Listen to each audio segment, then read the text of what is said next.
Good morning, everyone. I mean, it's interesting. This is the fourth day of the Abu Dhabi Finance Week, and we still have almost a full house, so it looks great. Um, so today our topic is all about impact investing. And before I joined this panel, while I was driving from home to here from Dubai, I was thinking about how the world is changing. And if we take like a bird's eye view on what's happening on a global scale, just look at the immigration happening everywhere now.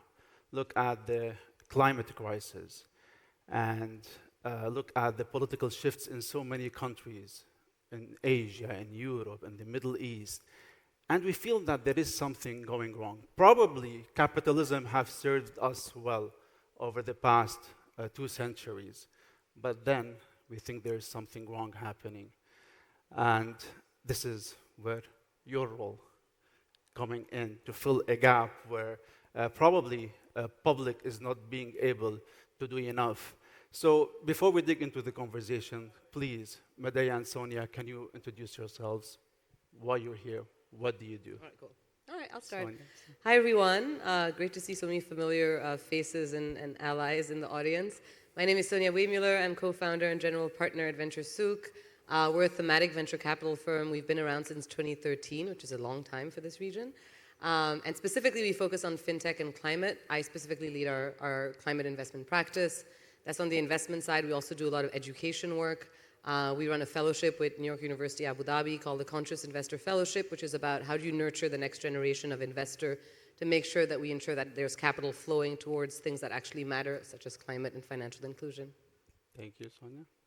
Thank you so much. My name is Mediano Centini. I'm senior partner at Global Ventures, VC firm, 3 funds, almost 400 million asset under management. We are sector agnostic, and we are the typical commercial VC. But if you look at our portfolio, you will see a lot of healthcare, a lot of education, a lot of financial inclusion, and so forth.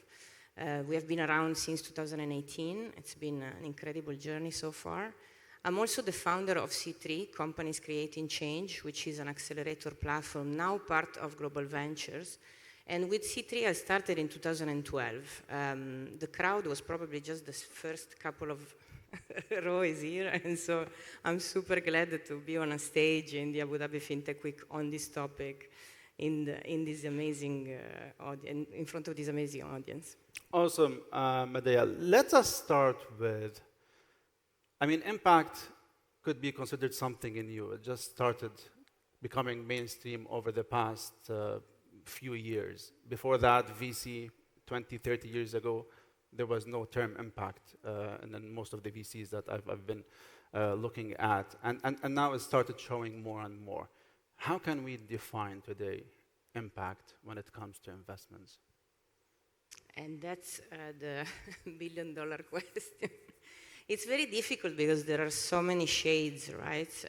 From philanthropy to traditional commercial, there are so many ways to invest. There are investors that are looking at impact just as risk management, and so they embed ESG in their criteria for selection, and they help their portfolio coming up with ways to avoid the worst, avoid having negative impact, right? And that's one way to look at it. Then there are the ones that are responsible. They use a lens a little bit deeper, and so they put some thresholds on this company. Not only has financial returns, but it's also intentional about impact.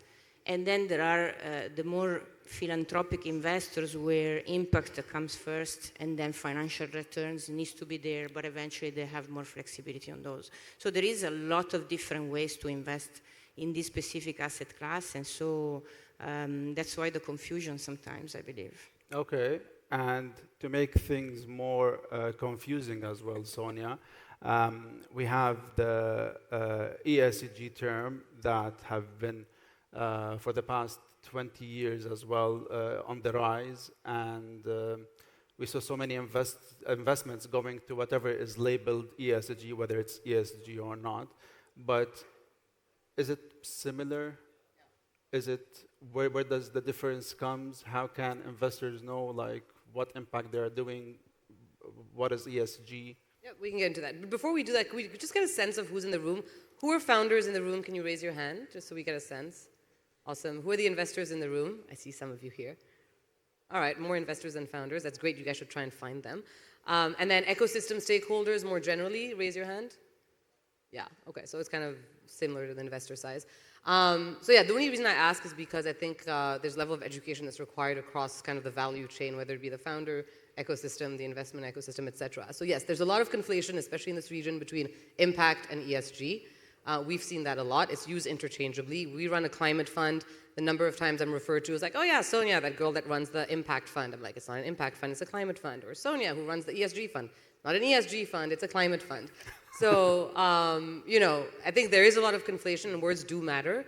So Medea just did a great job explaining what impact is. ESG is more about how do you operate kind of internally, right? So for example, I'll give you a concrete example.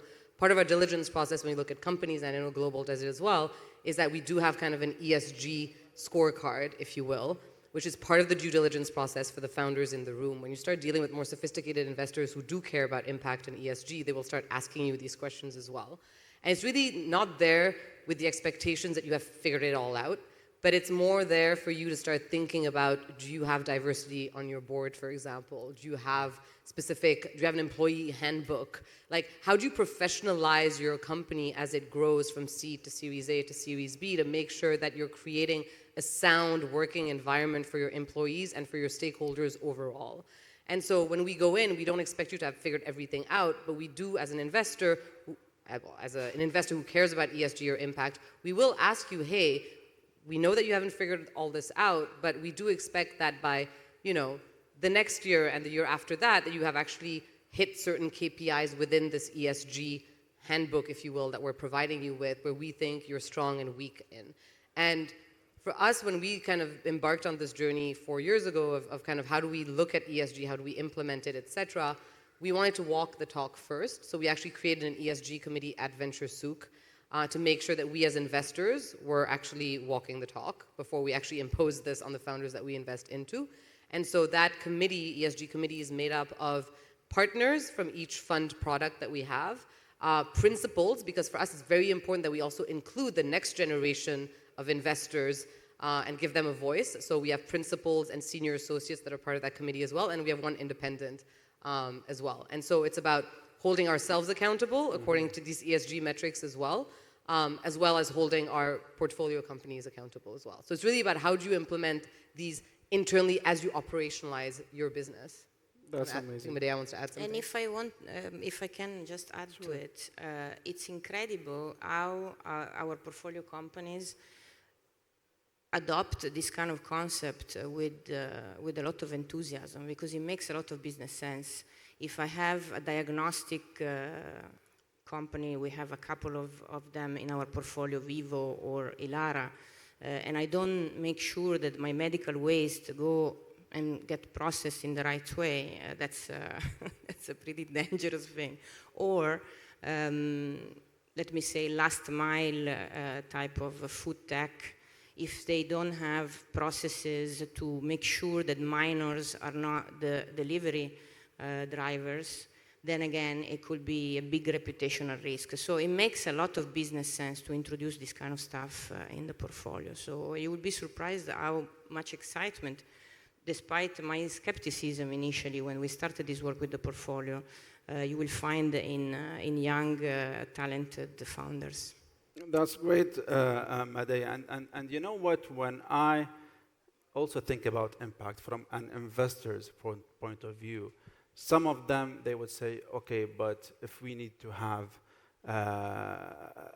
this framework in our investments, then we might need to give up some of the profits as well. But then I think about one person, Elon Musk, whether you love him, whether you hate him, whether you think he's a nice person or narcissistic, I mean, he's changing the world with his products. And he is now the world's richest person as well.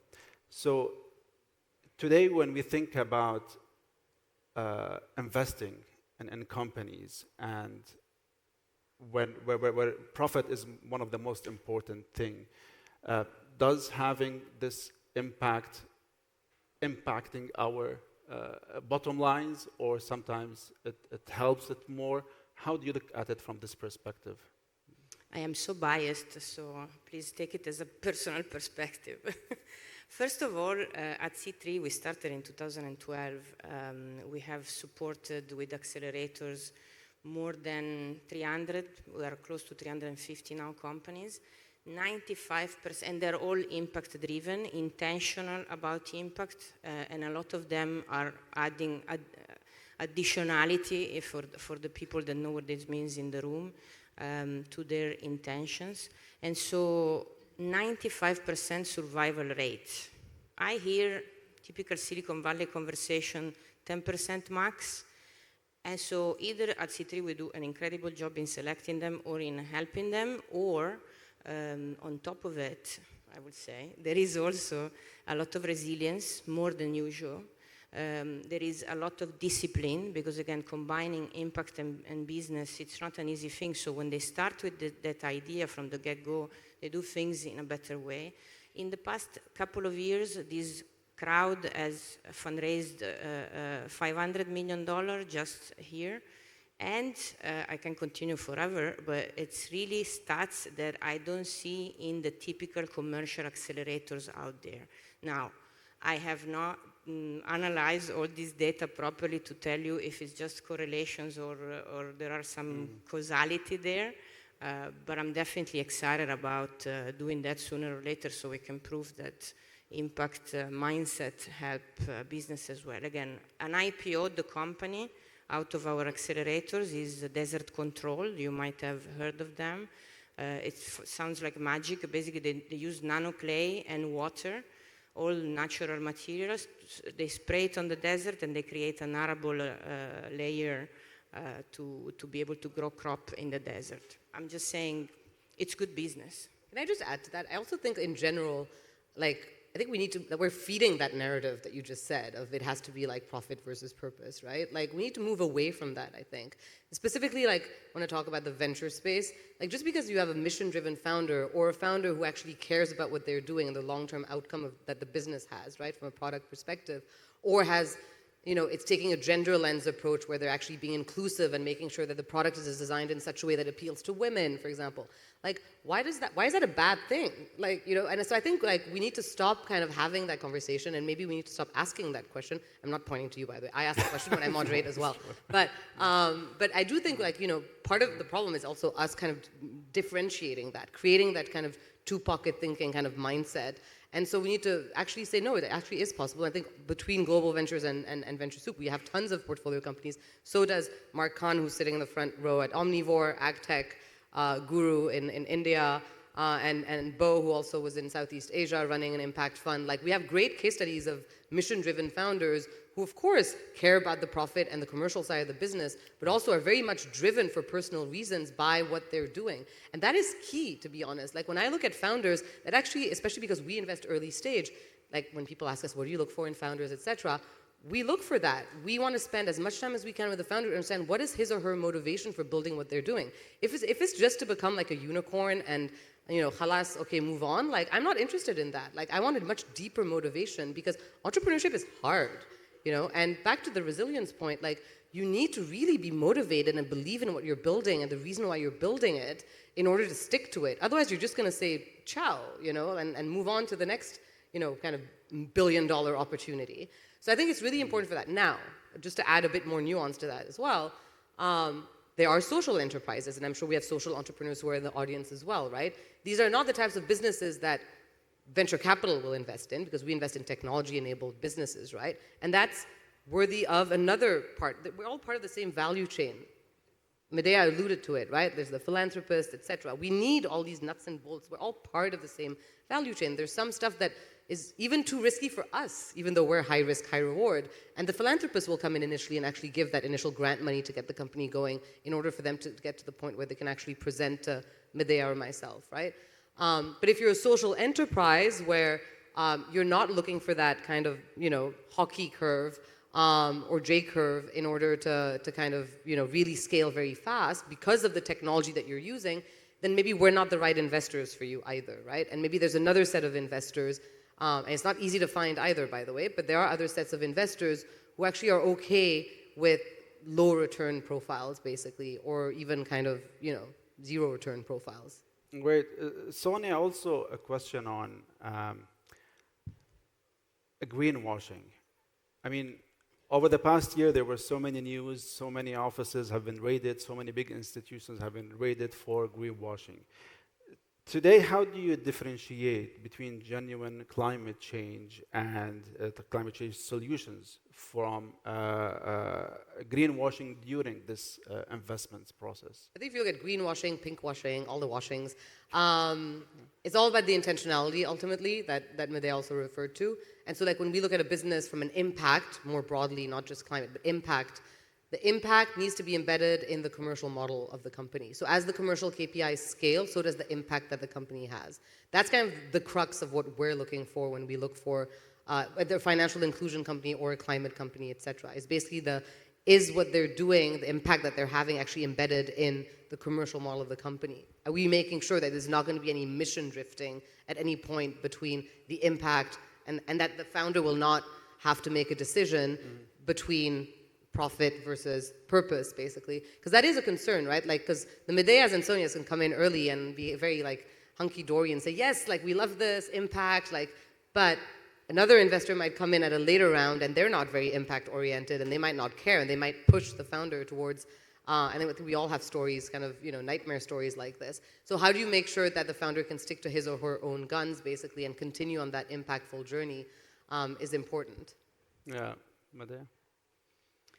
I cannot agree more, and we have had this discussion for the past 12, 13 years, me and Sonia. So it needs to be the magic formula, the virtuous cycle needs to be found from the get-go. Now, sometimes it takes, the get-go means a couple of years, maybe even more, but there needs to be an alignment between mission and business, otherwise sooner or later let me say, stretch will happen and the founder will have to choose one or the two. But it's not that difficult. I want to share a personal story that I often don't share. Because sometimes I ask myself why I'm so passionate. I'm actually a fairly cynical business person. So I grew up in a small town in the north of Italy. It's called Ivrea. And beautiful landscape, you should go. Not a lot of business anymore, but for the past century, more than a century, a company called Olivetti headquartered there. And Olivetti was a producer of typewriting machine, and despite all what we see today in the media, it was the inventor of the first personal computer. P101, check it out. And the Olivetti store in the 50s in New York looks like a modern Apple store, again, and I leave it there. Olivetti was providing for the full community, starting from their employees, blue collar, white collar, whatever you want to use as terms. They were providing healthcare, they were providing accommodation, they were providing activities for kids of the families. And there is a moment in the 70s, 80s when I was a kid and a teenager where they provided the full set to the full community. So my parents were not working at Olivetti, but I could access all those cultural, sports, summer camps, you name them. And I don't think I will be here, considering my parents were hippies, I don't think I will be here if it wasn't for Olivetti. So any company can really find a way to give back to the community. And if you look at the history throughout the two world wars, Olivetti was supported by their employees in and out so many times. And I leave it there, just to say sometimes we forget that a lot of those big brands we have now out there, Ford, another example, started to solve an incredible, daunting social or environmental challenge. So sometimes I just feel like we should remember that more often. Can I also just add to, well, it's not going to add to that, but add to your question, actually. Also, I think it's important to talk about kind of the next generation of consumers, because I think, yes, greenwashing is there for sure. I think with regards to the space that we work in, I think Medea and I can kind of cut through the smokes and mirrors sometimes of the way things are presented to us. Like oftentimes it's like, oh, like I'm presenting to Medea or Sonia, let me insert that, impact or ESG slide, just to make her happy or make her happy, right? Like we can cut through that now. But I think with kind of publicly listed companies, for example, when you think about greenwashing or pinkwashing, the importance of consumers, and I see it even at the firm level with our juniors, right? Like I've been told not to moderate certain speakers because of the reputation that that speaker has, for example, on the climate side. And I've listened to that feedback, by the way, and said no, actually. So I think like the accountability that comes with the consumers, the next generation of consumers is key because they can cut through the, pardon my French, BS as well when it comes to the greenwashing as well. And so they will hold the brand accountable. They will hold they will know that no, and they will speak with their purses basically, and they will not buy that brand because they can cut through it. So I think that's also important to mention is that yes, the greenwashing is around, unfortunately, but I think in this obviously era of social media, etc., it's very easy to be pointed at for greenwashing. Sonia, you know what? I have met so many founders and where VCs invested in, and at one point they tell me, Hussein, listen, these VCs are pushing us so hard that we need to swerve from our main purpose. So what do you do about this? I mean, do you need to be self-regulated? Do you think that you need to be also regulated from the government Pushing side? from a business standpoint, you mean? Like Yeah.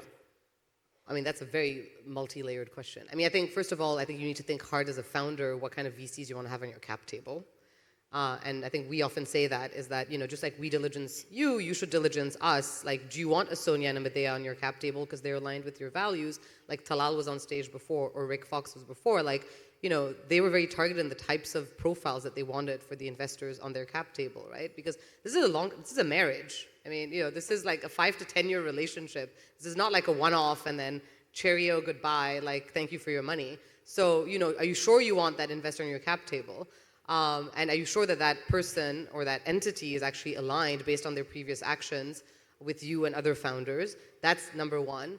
And then number two is, I think the founder also just needs to kind of be mindful of what he or she wants, because ultimately, yes, we're here as advisors, we're here as allies for you, and we're all incentivized to see you succeed because we have skin in the game and we've put money in you.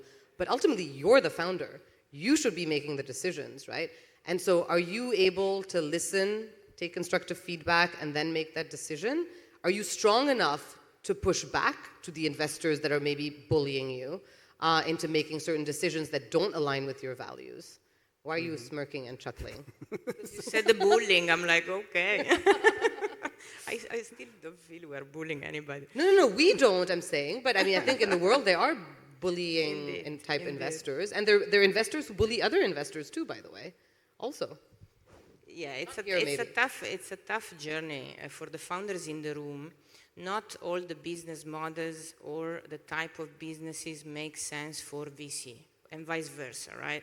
VCs have 10 years to, in theory, triplicate, quintuplicate, decuplicate. I'm not getting further because my level of English doesn't allow for it. So we have an obligation to our LPs, a duty to our LPs to make that level of returns. Then if we're successful, we do it. If we're not successful, we don't do it. And so when you marry for a while a VC, you have to expect that. If your business model doesn't scale at that, because of the nature of what you're doing, doesn't scale with that pace, then there are other asset classes you can consider. And it's very important to think that from the get-go, or at least every 2 to 5 years, so that you don't put yourself in that trap of, oh wow, and now I need to scale so fast. That's unfortunately or fortunately what we want to see when we invest VC money. It's just the type of asset class that has that nature. And so it's not for everybody. Some of the business model makes much more sense by bootstrapping. They go to profitability earlier. They kind of create foundations that then can be scaled later on. And so make sure you have a fundraising strategy that makes sense for your business model. And then nobody needs to get bullied. No. Hopefully. I mean, I guess for the I'm investors in joking. the room, because we have I'm joking. international investors, we're very friendly over here. So, Indeed. just so you know. I hope so. Medea, you have investments globally. So let's shift to geographically. I mean, Abu Dhabi, UAE in general have been doing magic over the past several decades. How do you see startups evolving here when you compare it to different geographies? And what does it make difference being here compared to other places? I've been here for 17 years, and I've been mesmerized by what happened in the past decade when it comes to ventures, when it comes to entrepreneurial ecosystem. I would have never imagined 10 years ago when we started those conversations that in 10 years from then, we will see so much talent, so many incredible founders, capital flowing. And again, in the impact space, it always comes a little bit later, and it's always a portion of it, but still, everything is growing at an incredible pace. The UAE specifically, and now Saudi following suit, created a launch pad for half of the world. From here, in 5 hours, you reach basically all Africa, Southeast Asia, the Mediterranean. It's just logistically very strategic, but also we created, all of us together, a launch pad for talent, and so there is a catalyzing effect of incredible ideas. Ideas come from everywhere. Our portfolio is stretching between sub-Saharan Africa, in particular Nigeria, but also a bit of Tanzania, Kenya, Rwanda, Egypt. We have a lot of startups in Egypt, a couple in Pakistan, a couple in Singapore, and the rest, I would say, it's pretty much UAE and Saudi. I don't make any big distinctions when it comes to early stage startups because they are really same level of talent, incredible energy, and when in certain countries there are not even infrastructure, they kind of leapfrog, they come up with things that are just mind-blowing, mind-stretching. The difference is when there is no infrastructure, the founders need to be very flexible, and they need to figure out how strategically they can avoid that trap. And more often than not, they end up creating infrastructures themselves. So it's like, whoa. Despite COVID, despite the latest, let me say, bubble that we have experienced in the past couple of years, in the region, not much has changed. Despite the currency tanking in Egypt and Nigeria, we have just made an exit in Nigeria with, I'm not sure if I'm allowed to say the name, but with a fintech, let me double check, which was 29x, first exit from our fund number 2. And if it wasn't for the currency tanking, they will be much beyond a unicorn. And so I'm just super impressed by the qualities of these founders. They are not pampered at all, and you are not pampered, the founders in the room. It's really tough. Capital is minimal. We're scratching the surface. The full region that I'm talking about, Middle East and Africa, had, 6 billion last year overall for 2 billion people. That's one deal in Silicon Valley. So we're scratching the surface. And when we look at impact investing, I was checking the latest stats this morning while coming here. It's nothing. It's like it's 2% of what they call impact investing globally. Yeah. It's here in Middle East and Africa, and this is only basically overall globally, including all asset classes, 1 to 2% of the overall AUM globally. So we're starting. I hope I'll see this becoming mainstream before it's too late, right? Great. Sonia, let me give you the final word for all the startups over here, for all the innovators with impact. What would you tell them in Abu Dhabi? Find your allies. They exist. You have 2 of them on the stage, but there's more of us. And even if we don't invest in your business for whatever reason, maybe like the sector doesn't fit, etc., we will be helpful. And so that would be my kind of advice to the founders in the room is create that board of allies around you, and they don't all have to be from the region necessarily, but you do have some here, and then leverage them. And leverage our networks, because we can introduce you to other investors who are in the room, who you might be a better fit for, etc. So that would be like, don't be afraid to actually approach us. I say this a lot to founders because they feel quite like, oh, I don't know, I didn't want to come up after you're the end. Come up. We're friendly. We're not going to eat you up. And we will take the time, and at least won't have a long conversation with you, but we'll take at least 5 minutes to put a name to the face, and then we can follow up with a longer conversation or refer you to someone on our team who can have a longer conversation with you and redirect you. Because I think we need more of you, ultimately, and we need more founders who think the way you do and who want to basically create meaningful change. I know it sounds cheesy, but I really mean it from the bottom of my heart. We need more of that energy into our world, our venture capital world as well. Okay, given that they extended our time a little bit. Oh, so yes. Wow, we must be doing well. We were very lucky, because I want to add on this as well. Many startups and founders, when they approach VCs, they don't know how to start with this approach. So it'll be by email, LinkedIn ad, phone call, coming to this conference and try to meet you and catch you. So what is the best way to approach one, and what homework shall I do before coming to you? What? Homework. Homework. Oh, yeah. Yeah, definitely do homework. Don't approach me if you're building a company that's not in a sector that I focus on, which is climate. That would be advice number one. Because it shows that you haven't done your research, right? If you're trying to pitch me your health tech business, I'll be like, well, I'm the wrong person for you. So Go to Medea. Yeah, go talk to Medea, exactly. Yeah, Khadija on stage before is part of our portfolio. Yeah. So there you go. LinkedIn, now that's a good one, because we get a lot of, I think I have over 1,000 requests on my LinkedIn. I'm not a huge fan of LinkedIn, I'll be perfectly honest. I think it's a lot of noise, especially post-ChatGPT, a lot of self-promotion, etc. I will, if you come up to me though, say, hey, connect with me on LinkedIn, because I've met you now. Like, I've seen you, I can put a name. If you tell me, hey, we met after your intervention at, not intervention, your session at ADFW. That I will use, but if you're cold messaging me randomly, and in some instances, I was saying this at this Forbes event yesterday, where you actually have clearly copy-pasted the message because it's actually addressed to someone else. Like, hey, dear Sally, and I'm like, okay, clearly you did not take time to write this message. I will most likely not respond to you. I do try my best to actually refer entrepreneurs to people on my team if it's relevant. Like, if you're a fintech founder, I will refer you to my fintech team. If you're a climate founder, I will refer you to my climate team, right? My advice, though, my key point that no one really thinks about is stop always targeting the partner level. Because we are not the gatekeepers of the pipeline. Our juniors are, actually. Those are the people you should be sucking up to be perfectly honest. Yeah. Because, no, but it's true, because we only see the filtered deal flow that our senior associates and principals come up with, basically. And so get to know and network with the juniors at the VCs rather than the partners, because the partners have limited bandwidth. So they might not respond to you, because not because they don't want to, they just don't have time. Whereas the juniors, part of their job is to actually cultivate our pipeline.